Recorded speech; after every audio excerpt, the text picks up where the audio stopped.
Yo, what's good, Commanders Nation? If you're watching this, then you already know nothing ever stays quiet in Washington. And let me tell you something, fam. Today, I've got 3 stories that are going to completely flip how you see this offseason. We're talking coaching staff moves that could define the future of this defense, draft decisions that got everybody debating, and a silent hero who straight up saved our 2025 season when everything looked lost. Listen, Dan Quinn is rebuilding this defense from the ground up, and every piece that moves on this board has massive consequences. Today, we're breaking it all down. Who's coming in, what it means, and why fans need to be more locked in than ever. Keep it a buck, this is wild, and if you stick around till the end, you'll understand why this might be the most important off-season in years for the Commanders. Buckle up, this one's gonna be good. Daronte Jones is the new DC for the Commanders. Bro, it's official. The Washington Commanders just hired Daronte Jones, the defensive backs coach from the Minnesota Vikings, as our new defensive coordinator. And before you say who, let me break down why this move is huge and why it should have all of Commanders Nation hyped. First, the context. After a straight-up disastrous 2025 season where we finished 5-12, 5-12 after making the NFC Championship in 2024, Dan Quinn made some drastic calls. Joe Witt Jr., our former DC, lost his play-calling duties after 10 games because the defense was bleeding points. We ended up ranked 28th in defensive DVOA, fam, 28th. For a team led by a head coach with a defensive background like Quinn, that's just unacceptable. And here's what nobody is saying. Bro, Quinn is a defensive guru. This man coordinated the Seahawks defense during the Legion of Boom era, took the Falcons to Super Bowl 51. He's got legit credentials on the defensive side of the ball. So how is it possible that under his leadership, the Commanders had one of the worst defenses in the league? That question followed him all season, man, and the answer was clear. He needed the right coordinator to execute his vision. So Quinn said, "You know what? I'm calling the plays myself." But the damage was already done. Confidence was shot. Players were confused with all the scheme changes, and the defensive chemistry just did not exist. So when the season ended, Quinn knew he needed a complete reset. And that reset starts with Daronte Jones. Now enter Daronte Jones. And this is where it gets interesting, man. Jones is 47 years old and spent 5 seasons with the Vikings, specializing in the secondary. But his career runs way deeper than that. Fam. Before Minnesota, Jones was the defensive coordinator at LSU in 2021, where he worked with some of the top defensive talent in the country. He also had stints in the NFL with the Dolphins and Saints, where he developed his philosophy around coverage and disguise. And you know what he did in Minnesota? He turned a group of cornerbacks that nobody respected into a straight-up elite unit. I'm talking Byron Murphy Jr., Isaiah Rodgers, Jeff Okudah, Fabian Moreau. None of those names scream all-pro, right? Murphy is solid, but not flashy. Rodgers had suspension issues. Okudah was a bust in Detroit. Moreau's bounced around, but under Jones, that secondary ran like a machine. The Vikings finished 3rd in defensive DVOA in 2025, bro. 3rd with those corners. Pause, because that's important.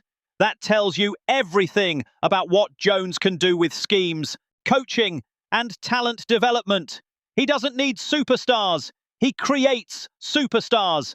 And that's exactly what Washington needs right now, because our secondary has been inconsistent, our pass rush has been mid, and our run defense gap integrity has been, well, non-existent. But here's what really gets me hyped, fam. Jones isn't just a DB coach. He understands the entire defense. His philosophy is all about creating confusion for the quarterback, using pre-snap disguises, post-snap rotations, and coverages that look like one thing, but are actually something else. That's what he did in Minnesota.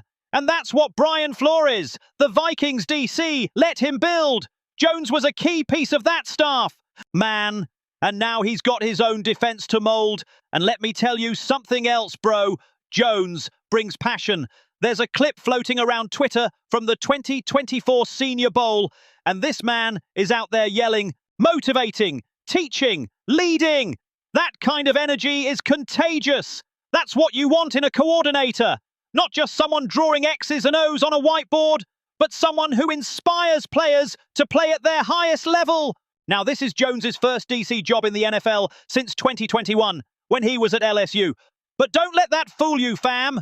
This man's been in the league for years, worked under different systems, seen every kind of offense, and most importantly, he's proven he can maximize the talent he's got. That's the key here. Washington doesn't have a defense full of Pro Bowlers. We've got solid pieces like Darren Payne, Jerjan Newton, Frankie Louvu, Mike Sainristil, Jeremy Reeves. But we need someone who can make those pieces work together as a unit. Let's talk about the roster Jones is inheriting, because this matters. In 2026, here are some of the key players under contract. Trey Amos, CB, young with upside, needs development. Javon Kinlaw, DT, raw talent, but injury-prone. Frankie Louvu, LB, one of our best defenders, versatile, high motor. Jerjan Newton, DT, rookie with star potential inside. Darren Payne, DT, our defensive anchor, Pro Bowl caliber. Jeremy Reeves, S, heart and soul of the secondary, emotional leader.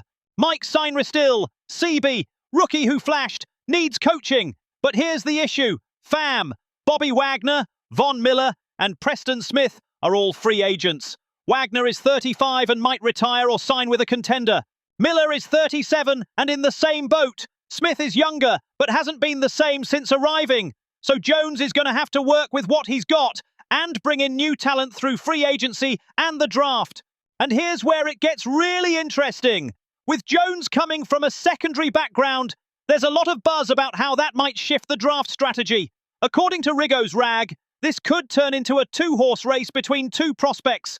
Caleb Downs, the safety from Ohio State, who many say is the best defensive prospect in the 2026 draft, and David Bailey, the edge rusher from Texas Tech, who led the nation with 14.5 sacks. Listen, Caleb Downs is a problem, bro. This kid is a tone setter, an enforcer in the secondary who can cover, tackle, read plays like a vet, and bring that physical mentality that Jones loves in his DBs. Downs is 6'1", 205 pounds, and plays with a controlled violence that reminds you of legends like Ed Reed or Troy Polamalu. He's not the biggest hitter, but his timing, angles, and football IQ are off the charts. If Jones is building his defense from the back forward, which is his philosophy, then Downs makes all the sense in the world. Picture Downs working with Jeremy Reeves, with Mike Sainristil developing in the slot. That secondary could be elite in 2 years. And with Downs' ability to read QBs and jump routes, Jones could dial up more aggressive coverages, more disguised blitzes, more pressure from unexpected angles. Dean Jones from Rigo's rag said something that really stuck with me, fam. He wrote, even though Washington is clamoring for pass rushing help, Jones's reputation with defensive backs makes Downs a prospect that cannot be ignored. He fits the mold of what the Commanders should be looking for if their new defensive coordinator runs the scheme most experts anticipate. And then he added, Downs is arguably the most talented overall player in this draft. There is nothing he doesn't excel at, bringing a unique blend of tone-setting physicality and coverage capabilities that were second to none in college football. And that's facts, bro. But there's also the case for pass rush. Washington finished with 42 sacks in 2025, led by Von Miller with 9. But Miller is 37, man. He's a free agent. He might retire. He might sign with a contender. We can't count on him. And that's where David Bailey comes in, the edge from Texas Tech, who's a straight-up demon off the edge. But we'll get into him in the next section. For now, here's what you need to know. Daronte Jones is a strong hire. He's a coach who's proven his value, who has a clear philosophy, and who's stepping into a team that desperately needs a defensive identity. Dan Quinn bet on him, and now it's time to see if that bet pays off. And one more thing, bro. Jones wasn't just hired by the Commanders. He also interviewed with the Packers, Giants, and Jets. So yeah, this man was in high demand. Teams around the league were fighting for him. And we got him! That should tell you something about how the league views his potential. Also, fam, think about the timing of this hire. Jones left Minnesota just as the Vikings are losing multiple coaches. Marcus Dixon, defensive line. Michael Hutchings, safeties. Chris Cooper, offensive line. Mike Pettine, assistant head coach. All gone or on their way out. Minnesota's coaching staff is getting rebuilt, and Jones saw the chance to run his own defense in Washington. That's ambition, bro. That's a man who believes in his ability to lead. So yeah, fam, Daronte Jones is our new DC, and if things go right, in a couple years, we might be talking about him as one of the best defensive coordinators in the NFL. Keep it a buck. This is a home run hire, and I'm 100% here for the ride. The question now is, can Jones take this defensive roster and turn it into a top 10 unit? Can he develop young guys like Sainristil and Newton? Can he install his system fast enough to compete in 2026? I think he can, bro. And if not, at least we know Dan Quinn is committed to fixing this defense. And that, man, is all we can ask for as fans. CBS projects the Commanders to draft David Bailey to replace Von Miller. Yo, listen! If there's one thing the Commanders desperately need, it's a consistent and explosive pass rush. And according to CBS Sports, Washington is projected to draft David Bailey, the edge rusher out of Texas Tech, in the upcoming draft. And let me tell you something, fam, if this happens, we might be witnessing the beginning of a whole new ERA for our defense. First off, let's talk about who David Bailey is. This dude is a beast, bro. In 2025, he led the entire nation with 14.5 sacks. 14.5. He also added 19.5 tackles for loss, which led the Big 12, and forced 3 fumbles. He helped Texas Tech notch just their 5th double-digit win season in program history, and he did it by absolutely dominating off the edge like few others in college football. But before we get into the stats, let me give you some context on his journey, because this matters. Fam, Bailey didn't start at Texas Tech. He transferred from Stanford, where he played in the Pac-12 and showed flashes of his potential. But when he got to Lubbock, Texas, under Joey Maguire's system, Bailey straight up exploded. Maguire gave him the green light to be aggressive, to use his athleticism, and to hunt quarterbacks without hesitation. And Bailey took full advantage of that opportunity. Blake Brockermeyer, former NFL player and now a CBS analyst, had some huge praise for Bailey. He said, David Bailey is a natural edge rusher with the ability to win with speed and exceptional quickness in tight spaces. He's a dynamic player who can wreck a game and has shown improvement against the run. His highest upside comes as a pure pass rusher with his get off and twitch. Pause. Because get off and twitch is exactly what we need. When Brockermeyer says get off, he's talking about that explosive first step that separates elite edge rushers from the average ones. Bailey's initial burst is just ridiculous, man. The moment the ball is snapped, he's already moving, closing the gap between him and the offensive tackle before the blocker can even get set. That's what makes Bailey so dangerous. You can't react to him. You have to anticipate him. And even then, you're probably late. And twitch refers to that sudden athletic ability to change direction instantly. Bailey can be flying off the edge and then, in a split second, hit a spin move or cut inside with a rip. That kind of versatility in his pass rush moves makes him unpredictable and nearly impossible to block one-on-one. Bailey stands 6'3", weighs 250 pounds, and can play both standing up and with his hand in the dirt. That versatility is huge in today's NFL, bro, because defensive coordinators want edges who can line up in multiple spots, drop into coverage occasionally, and rush from different angles. Bailey can do all of that. His first step is elite, man. That burst lets him close space before the tackle even finishes his set. And once he's there, he's got a full bag of tricks. Speed to power, spin, rip, chop, swim. This dude's got everything in his toolbox. He's not a one-trick pony who only wins with speed. He can beat you with technique, strength, timing, leverage. That's what makes great edge rushers, fam. And he's not just a one-dimensional pass rusher. Bailey is also solid against the run, which is super important because a lot of college edge guys are liabilities in run defense. But Bailey chases the ball well, takes smart angles, has the burst to close gaps, and doesn't get washed out on the edge. He sets the edge, maintains gap integrity, and makes the tackles he's supposed to make.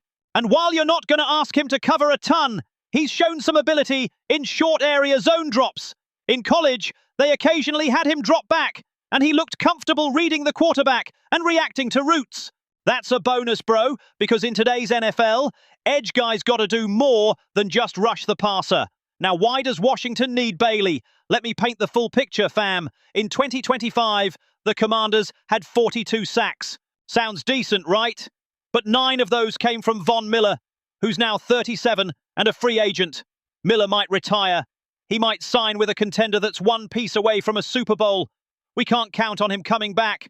And even if he does, how much does he have left in the tank? 1, maybe 2 more seasons as a rotational guy. And the rest of the pass rush was inconsistent, man! Dorrance Armstrong had moments where he looked like a legit starter, but also had games where he disappeared. He finished with 5 sacks, which is respectable, but not game-changing.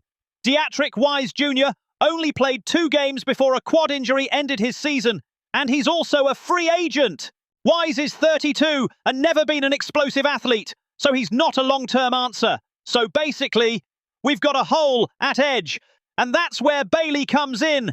If Washington drafts him, you instantly inject youth, athleticism, and explosiveness into that front 7.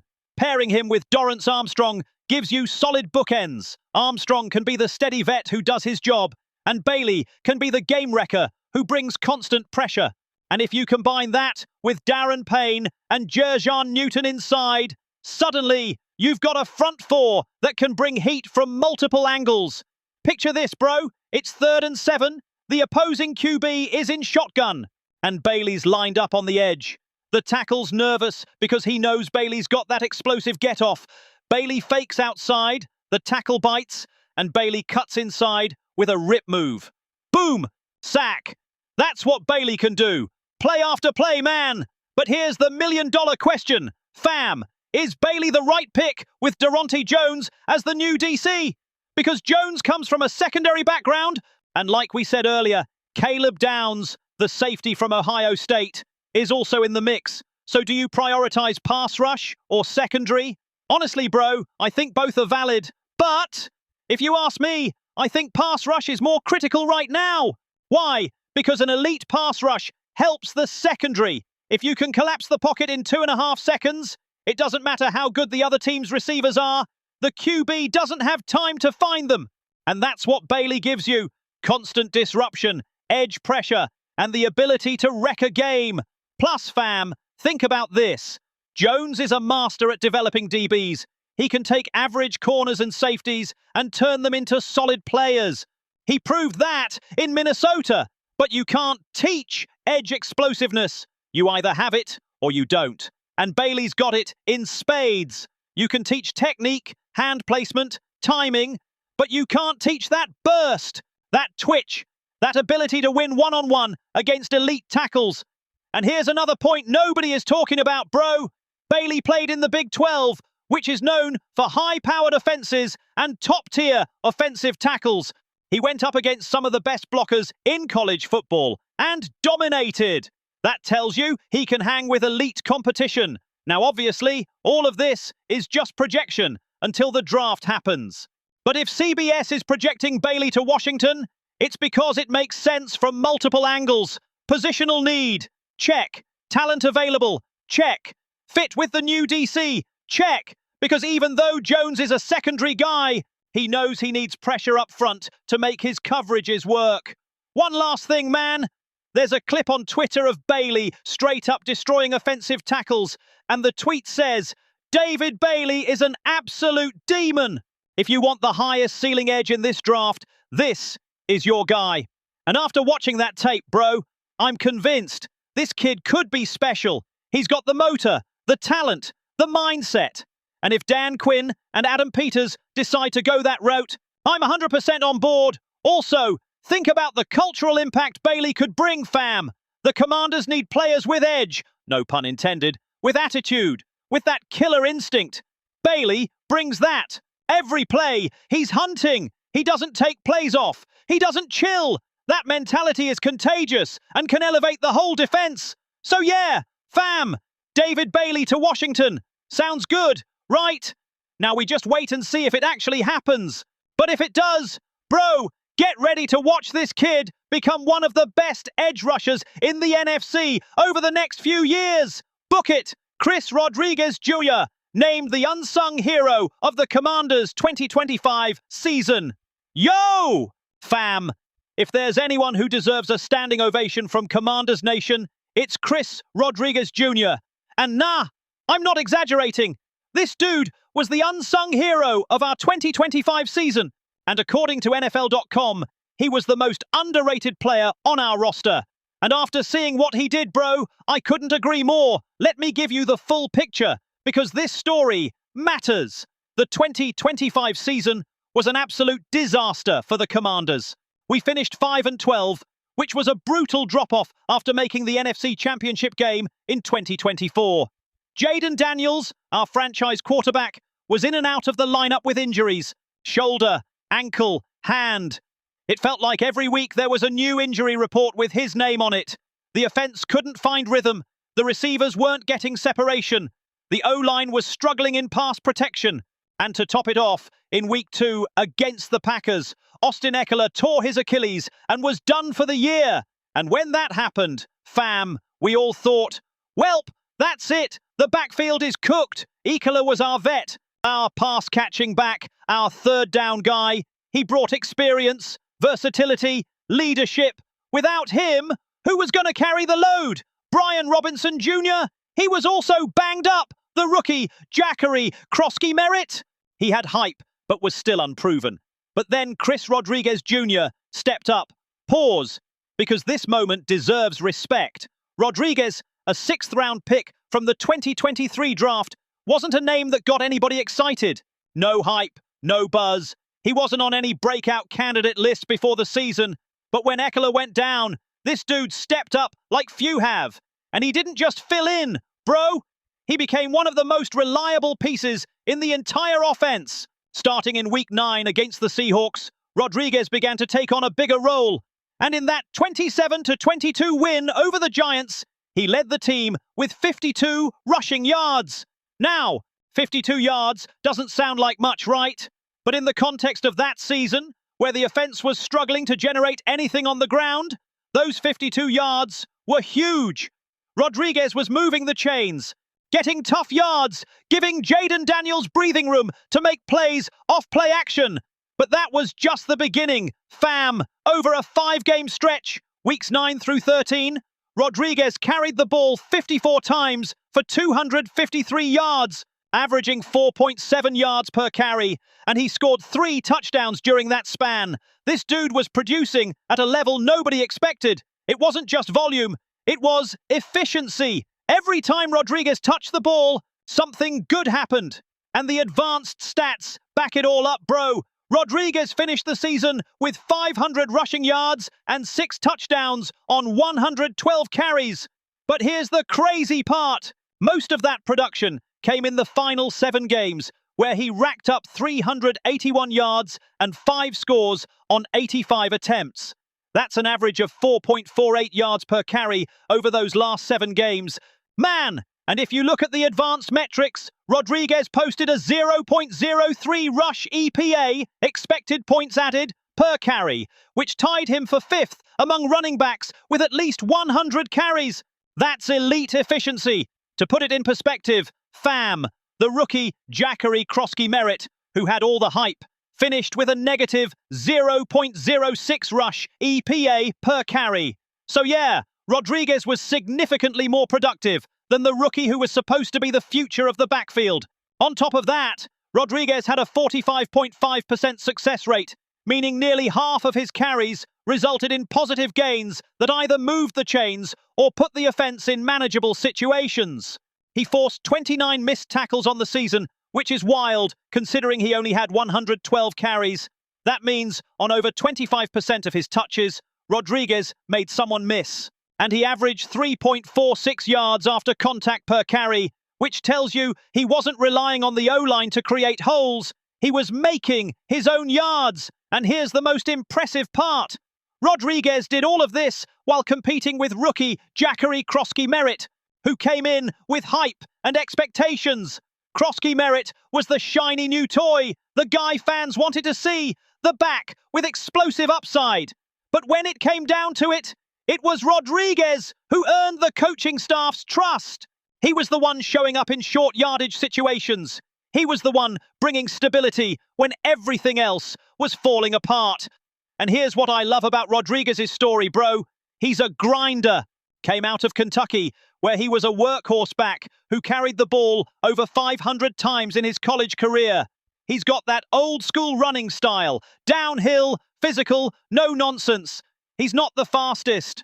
He doesn't have the flashiest moves, but he's got vision, patience, balance, and heart. When Rodriguez runs, bro, he's looking for contact. He's not dancing in the backfield. He's not waiting for a massive hole to open up.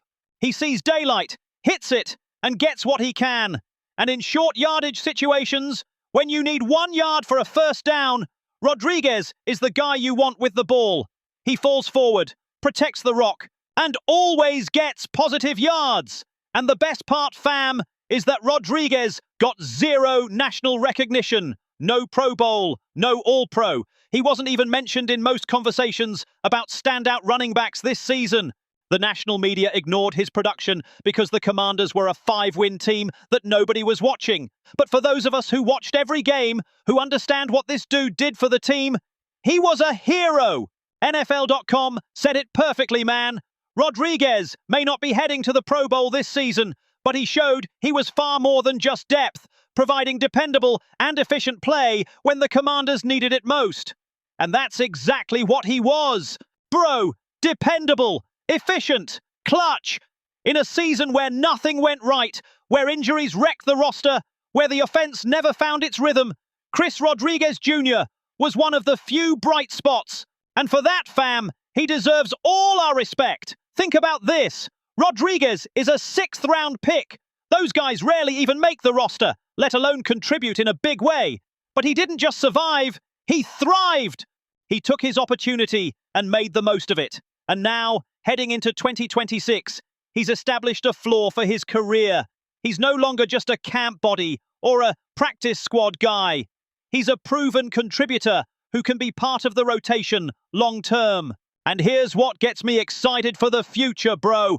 If Rodriguez can do this behind a mediocre offensive line, in an offense that was struggling, with defenses stacking the box because they didn't respect our passing game, imagine what he can do if things improve. If the O-line gets better through free agency or the draft, if Jaden Daniels stays healthy all season, if the passing game becomes more explosive and defenses have to respect it, Rodriguez could easily be an 800-yard, 8-touchdown back.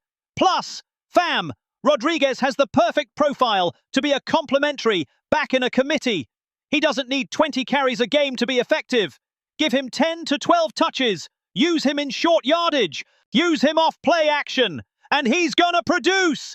And that's valuable in today's NFL, where teams are protecting their backs and using rotations to keep them fresh. So yeah, bro, Chris Rodriguez Jr. is the unsung hero of 2025. And if you see Rodriguez on the street, give him a hug. If you see him on social media, send him some love. Because this dude saved our season from being even worse than it was. And that man is something we'll never forget. He represented everything we want to see in a Commanders player. Toughness, reliability, heart, and production when it mattered most. All right, fam, there you have it. 3 stories that define the present and future of the Washington Commanders.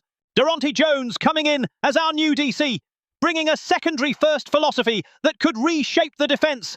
David Bailey being projected as our draft pick, an explosive edge rusher who could replace Von Miller and revive the pass rush. And Chris Rodriguez Jr., the unsung hero of 2025, who saved our season when everything looked lost. Bro, this offseason is critical. Dan Quinn is rebuilding this team from the ground up, and every decision he makes in the next few weeks is going to have ripple effects for years. But if there's one thing I'm sure of, it's that there are reasons to be optimistic. Jones is a solid hire who can develop talent and build creative schemes. Bailey has star potential and could be that dominant edge rusher we've been searching for since we lost Chase Young. And Rodriguez proved that this roster has players who are willing to fight, to sacrifice, to do whatever it takes to win. And that's what we need as a fan base, man. We need to believe that this coaching staff knows what it's doing. We need to trust that Adam Peters is going to make the right moves in free agency and the draft. We need to see that the players on this roster are bought into the culture Quinn is trying to build. Because listen, fam, 2025 was rough. It was a season none of us want to relive. But the best organizations use those tough years as fuel, as motivation to get better. And I believe that's exactly what's going to happen in Washington. This offseason is going to be the turning point. The moves we make now will determine whether we're back in the mix in 2026 or stuck in mediocrity. So fam, if you made it this far, drop a like, subscribe if you haven't already, and let me know in the comments. Would you rather draft David Bailey or Caleb Downs? Do you think Daronte Jones can fix this defense and get us back to top 10? And are you giving Chris Rodriguez Jr. the credit he deserves for what he did in 2025? Because I want to know what Commanders Nation thinks, bro. This is our team, and we all have opinions on how it should move forward. So drop your comment, engage with other fans, and let's keep this conversation going. I'll see you all tomorrow with more news, more analysis, and more hype. Because in Commanders Nation, we never stop. Doesn't matter if we win 5 games or 15, we're here, supporting, believing, and waiting for next year to be our year. HTTR, baby, raise hail, let's get it.